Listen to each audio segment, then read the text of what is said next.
আপনারা যে যেখান থেকে দেশ রূপান্তরের সঙ্গে যুক্ত রয়েছেন সবাইকে স্বাগত জানাচ্ছি। আমরা আপনাদেরকে দেখানোর চেষ্টা করছি কেন্দ্রীয় শহীদ মিনার থেকে সরাসরি যুক্ত হয়ে রোকেয়া বিশ্ববিদ্যালয় ছাত্রদল ছাত্র শিবিরের সংঘর্ষের পর আমরা দেখেছি গতকালকে আলিয়া মাদ্রাসা সংঘর্ষের ঘটনা ঘটেছে। এর বাইরে তার পরবর্তীতে আমরা দেখেছি যে জগন্নাথ বিশ্ববিদ্যালয় ছাত্রদল ছাত্র শিবিরের কালকে সারাদিন সংঘর্ষের ঘটনা ঘটে। এরপরে রাত 11টার সময় এক সংবাদ সম্মেলনের মধ্য দিয়ে শিবির একটি বিক্ষোভ কর্মসূচির ঘোষণা করেন। আজ সকাল 9টায় কেন্দ্রীয় শহীদ মিনার থেকে একটি বিক্ষোভ মিছিল নিয়ে রাজ্য ভাস্কর্যে তারা অবস্থান করবেন এবং সেই কর্মসূচি ঘিরে আমরা দেখতে পাচ্ছি যে ভোর থেকে শিবিরের নেতাকর্মী সমর্থক যারা রয়েছেন বিভিন্ন স্থান থেকে তারা কেন্দ্রীয় শহীদ মিনারে আসতে শুরু করেছেন এবং খণ্ড খণ্ড মিছিল নিয়ে তারা বর্তমানে কেন্দ্রীয় শহীদ মিনারে অবস্থান করছেন এবং বিভিন্ন স্লোগানে তারা মুখরিত করে তুলছেন কেন্দ্রীয় শহীদ মিনার এলাকা জুড়ে। আমরা আপনাদেরকে একটু সরাসরি দেখানোর চেষ্টা করছি যে এই মুহূর্তে কেন্দ্রীয় শহীদ মিনার এলাকা জুড়ে ছাত্র শিবিরের নেতাকর্মীদের ঢল নেমে এসেছে এবং কর্মসূচিকে ঘিরে কিন্তু তারা এখানে অবস্থান করেছেন। আমরা আপনাদেরকে আরেকটি বিষয় জানিয়ে রাখতে চাই, ছাত্র জনতার আন্দোলনের মধ্য দিয়ে সাবেক সরকার ক্ষমতা ছাড়ার পর থেকেই দীর্ঘ 2 দিন পর্যন্ত ছাত্রদল ছাত্র শিবিরের সংঘর্ষ চলমান রয়েছে। ঠিক একইভাবে কিন্তু আমরা দেখেছি গতকালকে সারাদিন সংঘর্ষের পরে ছাত্র শিবিরের নেতাকর্মীরা একটি বিক্ষোভ কর্মসূচির ডাক দিয়েছেন রাত 11টার সময় এক সংবাদ সম্মেলনের মধ্য দিয়ে এবং সেই কর্মসূচিকে ঘিরেই কেন্দ্রীয় শহীদ মিনারে আসতেই শুরু করেছেন শিবিরের নেতাকর্মী এবং সমর্থকরা। আমরা আপনাদেরকে একটু সরাসরি দেখানোর চেষ্টা করছি যে এই মুহূর্তে কেন্দ্রীয় শহীদ মিনারের আশপাশ এলাকা জুড়ে ছাত্র শিবির এবং নেতাকর্মীদের উপস্থিতি অনেকটা চোখে পড়ার মতন।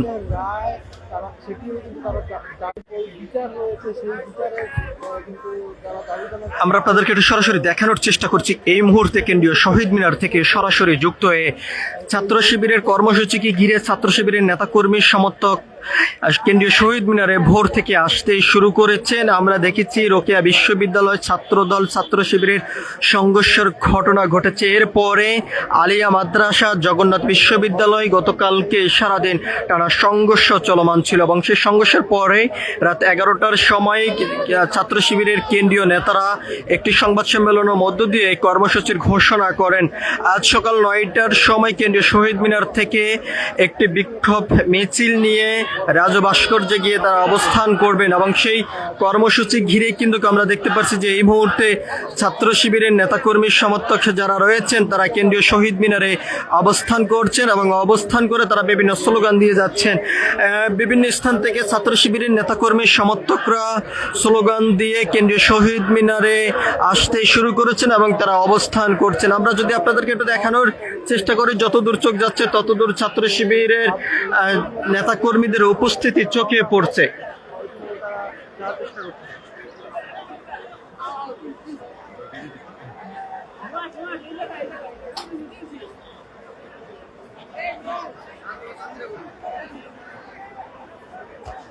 আমরা দেখতে পাচ্ছি যে এই মুহূর্তে কেন্দ্রীয় শহীদ মিনার থেকে ছাত্র শিবিরের নেতাকর্মীর একটি বিক্ষোভ মিছিল নিয়ে রাজ্য ভাস্কর্যের উদ্দেশ্যে যাত্রার প্রস্তুতি নিচ্ছেন এবং সবকিছু মিলিয়ে যদি বলা যায় কেন্দ্রীয় শহীদ মিনার এলাকা জুড়ে ছাত্র শিবিরের নেতাকর্মীদের উপস্থিতি অনেকটা চোখে পড়ার মতন। আমরা আপনাদেরকে সবকিছু মিলিয়ে যদি জানিয়ে রাখতে চাই, এক কথা বলা যায় ছাত্র শিবিরের নেতাকর্মীদের বিক্ষোভ কর্মসূচি ঘিরে যেমন টান টান উত্তেজনা বিরাজ করছে, ঠিক একইভাবে বিভিন্ন স্থান থেকে খণ্ড খণ্ড মিছিল নিয়ে কেন্দ্রীয় শহীদ মিনারে এসে তারা অবস্থান করছেন। সবকিছু মিলিয়ে ছিল এখনকার মতন আমার কাছে কেন্দ্রীয় শহীদ মিনার থেকে এখনকার মতন সর্বশেষ।